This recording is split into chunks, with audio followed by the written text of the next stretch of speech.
Di saat ribuan buruh berunjuk rasa menuntut kenaikan upah minimum tanpa susah payah, gaji anggota DPR naik menjadi 177 miliar. Sebuah langkah kontradiktif di tengah pemulihan ekonomi akibat pandemi.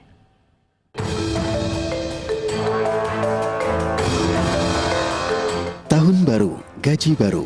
Inilah yang ditunggu-tunggu anggota DPRD DKI Jakarta. Di pembuka tahun 2022, anggaran gaji dan tunjangan anggota DPRD DKI Jakarta alami peningkatan sebesar 26,43 miliar rupiah. Pada tahun 2021, DKI Jakarta menganggarkan belanja gaji dan tunjangan anggota Dewan sebesar 150,9 miliar rupiah. Sedangkan tahun ini DKI Jakarta anggarkan 177,4 miliar rupiah. Dalam kebijakan umum anggaran dan prioritas plafon anggaran sementara, setiap anggota Dewan bisa mengantongi 139 juta lebih setiap bulan dari gaji dan tunjangan yang didapat.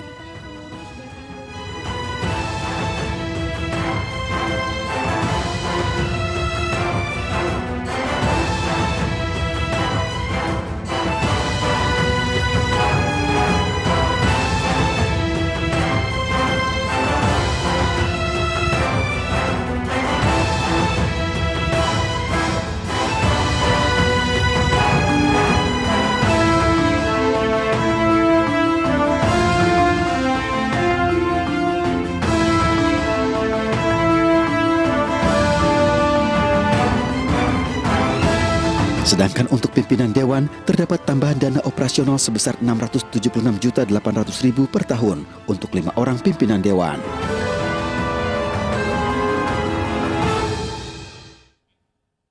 Apakah kenaikan ini wajar? Kita akan berbincang dengan Direktur Eksekutif Indonesia Budget Center, Roy Salam. Bung Roy, selamat malam.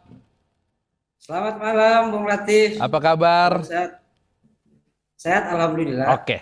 Ini gaji anggota DPR DKI naik menjadi 177,37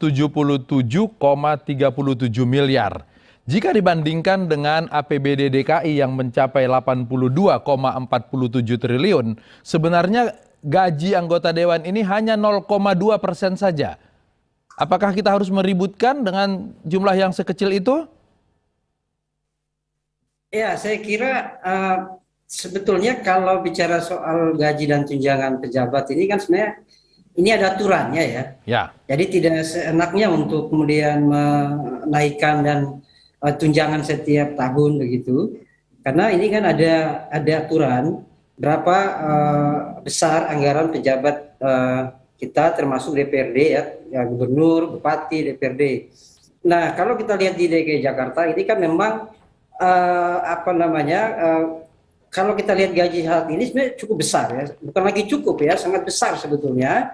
Kenapa? Kalau kita lihat penghasilan di DPR ini itu melebihi sebetulnya kalau kita hitung dari gaji dan tunjangan anggota DPR.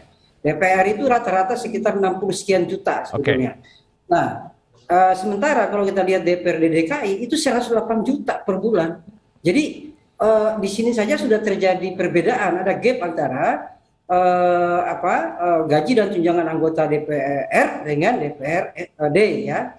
Nah, saya kira patokannya bukan soal pendapatan kenaikan APBD begitu ya. Justru kita lihat di sini adalah kenaikan ini tidak memiliki sense of crisis ya.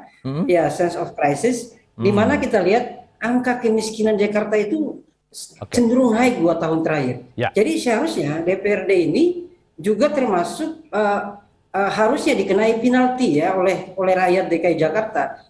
Harus diberikan disinsentif atas gaji dan tunjangan mereka karena mereka tidak bekerja untuk meningkatkan kesejahteraan rakyat DKI Jakarta. Patokannya ke sana. Ya.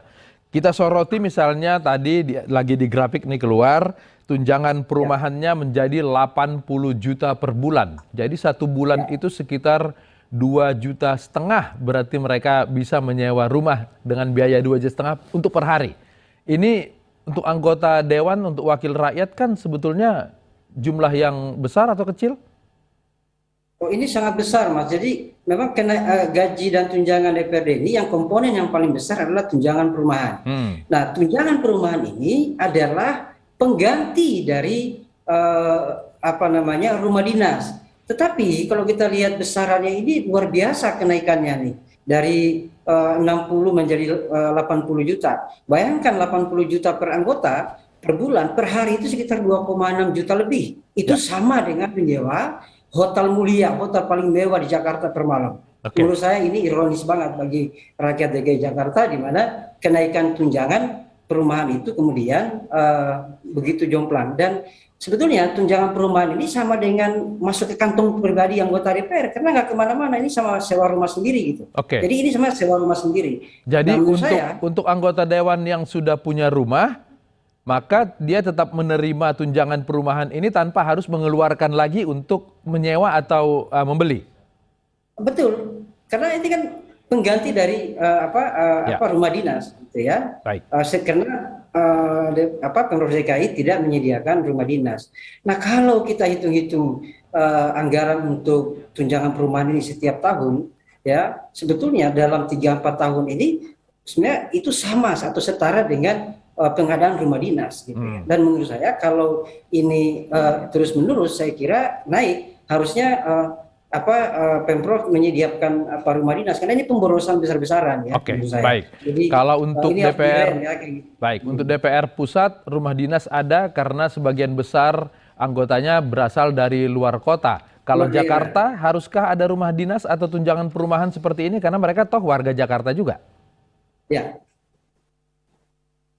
Ya, saya kira kalau makanya tadi pilihannya adalah kalau kenaikan tunjangan perumahan ini setiap tahun dinaikkan terus dan anggarannya melebihi daripada pengadaan rumah baru atau rumah dinas. Nah, ini saya kira berlebihan gitu. Nah, justru sekarang pertanyaannya apa dasar kenaikan tunjangan perumahan itu? Ya, sebab tadi ya kalau kita kalkulasi per hari saja itu sudah sama menyewa hotel mewah gitu ya. Dan itu ironis menurut saya. APBD disusun bersama antara anggota dewan yang gajinya naik saat ini dengan eksekutif pemerintah. Berarti dua-duanya memang menyepakati. Apakah dalam kesepakatan hal-hal seperti ini kemudian ditukar dengan kesepakatan di bagian-bagian lain biasanya sepanjang pengamatan Anda? Ya, kalau kita lihat memang jadi ada tren di mana misalnya eksekutif biasanya menganggarkan seperti tahun yang sebelumnya. Tapi dalam proses pembahasan KUHP-PAS itu tiba-tiba ada usulan dan itu terjadi 2 tahun. Misalnya tahun 2000 kemarin itu sempat ribut juga tuh, dari awalnya 155 miliar anggaran DPRD gaji dan tunjangan minta dinaikkan menjadi 200 miliar sekian gitu ya. Begitupun juga tahun sebelumnya. Jadi mas setiap tahun DPRD justru sibuk membahas tentang gaji dan tunjangan gitu ya, bukan sibuk membahas layanan publik, anggaran untuk masyarakat. Jadi di sini saya kira anomali ya peran dan fungsi DPRD kita. Baik, APBD ini kemudian setelah disetujui oleh Dewan dan eksekutif maka harus pergi ke Kemendagri, lalu Kemendagri mengevaluasi. Apakah hasil evaluasi dari Kemendagri itu masih boleh dibahas ulang oleh DPRD dan eksekutif DKI? Ya, secara rule of the game-nya begitu ya. Jadi setiap ramperda termasuk APBD ya yang dibahas oleh pemerintah provinsi itu kemudian dievaluasi oleh Kementerian Dalam Negeri. Hasil evaluasi Kementerian Dalam Negeri itu kemudian dikembalikan kepada daerah yang bersangkutan, alhamdulillah Pemprov dan DPRD untuk memperbaiki. Saya kira itu adalah kewajiban dan kita berharap sebetulnya Kemendagri itu konsisten ya ketika memberikan evaluasi sehingga tidak ada tanda kutip tawar menawar di situ ya, sehingga di sini juga karena ini soal uang rakyat yang harus diefisienkan dan juga dioptimalkan ya, apalagi di masa pandemi. Kemungkinan kenaikan ini dibatalkan masih ada ruang atau sudah harus jalan? Nah, ini kembali kepada sense-nya si anggota DPRD ya. Karena saya yakin juga sebenarnya eksekutif ingin mau mengikuti aturan yang ada, tapi mungkin ini lagi-lagi politik anggaran sepertinya DPRD ingin mendesakkan ini. Nah, makanya wasitnya adalah Kemendagri. Gitu ya. Nah, rakyat mengadunya kemana ya? Mau tidak mau Kemendagri. Saya kira kita berharap Kemendagri ini konsisten bahwa ini nggak benar nih, nggak wajar. Karena salah satu prinsip dalam pengalokasian anggaran prinsip kepatutan. Menurut saya ini nggak patut. Baik, mudah-mudahan ini didengar oleh banyak orang dan kemudian dibatalkan jika tidak patut. Bung Roy, terima kasih sudah berbagi di Anus Prime.